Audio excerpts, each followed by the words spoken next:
Windy city, she blowing me kisses, no. 30 degrees, way too cold, so homie. Hello, gems. I'm back with another, I guess we'll call this one a tutorial.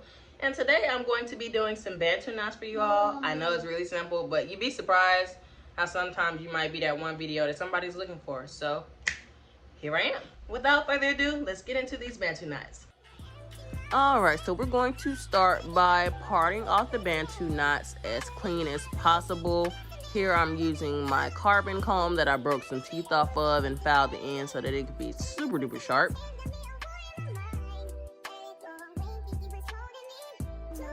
Now I found it most feasible for me to go ahead and part the rest of my head before I decided to put the actual bantu knots in. So that's what you see me doing here.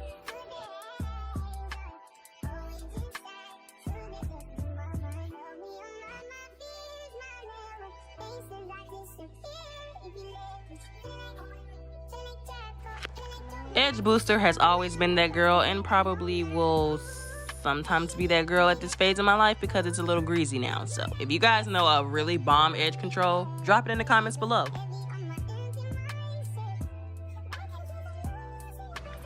Now y'all, I really tried to mold my hair with this comb to the best of my ability, but it just was not working out.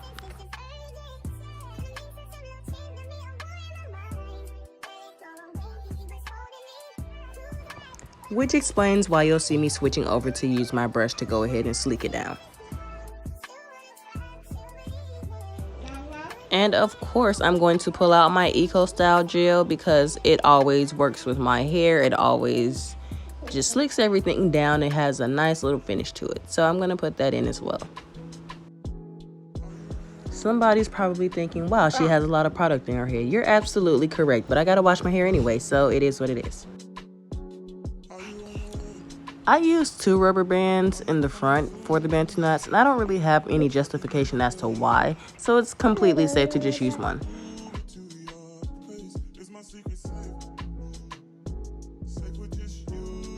Now I have seen people crochet the braiding hair in at this point, so this is pretty much a decent point where you could do that. I probably wouldn't pull the bantu knot as tight because that could definitely pull some tension on your edges.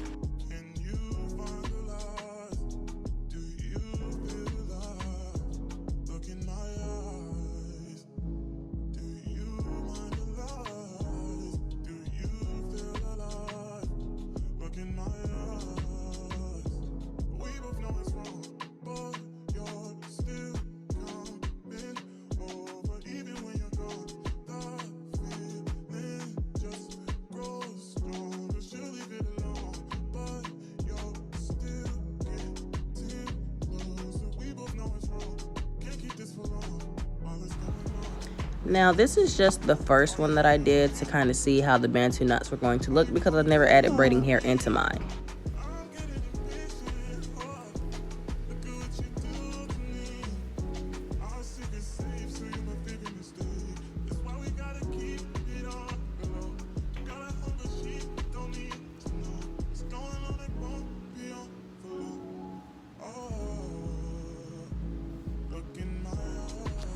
I ended up taking pretty much most of them down about 3 or 4 times just to get them to wrap correctly, so don't feel bad if you have to do the same. Now I'm going to take, I believe this is either 52 or 48 inch braiding hair, and I'm going to braid it into my twist, and from about 3 braids down I'm going to twist the remainder because I do want the texture to look like a twist rather than a plait.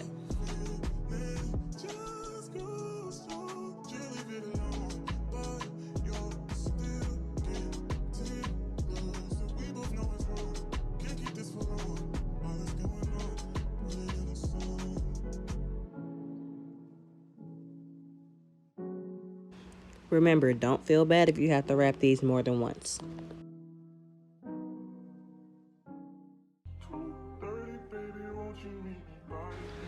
This is a pretty good angle so that you all can see what majority of my head looks like. Overall, we want this to be the end goal so that it looks nice and neat, but it still adds a little bit of flavor to your hairstyle.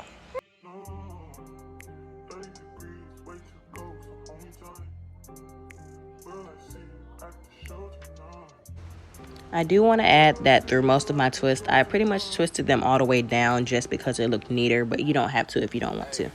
And of course, we have to sprinkle a little bit of edges on the hairstyle because it makes sense. If you struggle with your edges, definitely use your finger to guide the hair in the direction that you want it to go, like I'm doing here.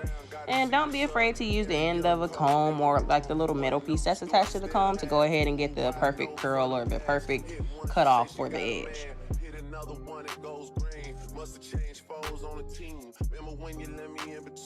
That was 2017. All good, chugga, look around. Find one to see my type. Damn, my dog, and he know what I like. No hairstyle is complete without some form of lip gloss or something just to add a little pop into it. My go-to lip combination lately has been to use a chocolate lip gloss as my liner as well, which in this video I'm using Mary Kay's chocolate, and a little bit of any other pink lip gloss. And this is the final look. Let me know what you guys think in the comments below. Thank you so much for watching this video, and I'll see you all next week. Bye!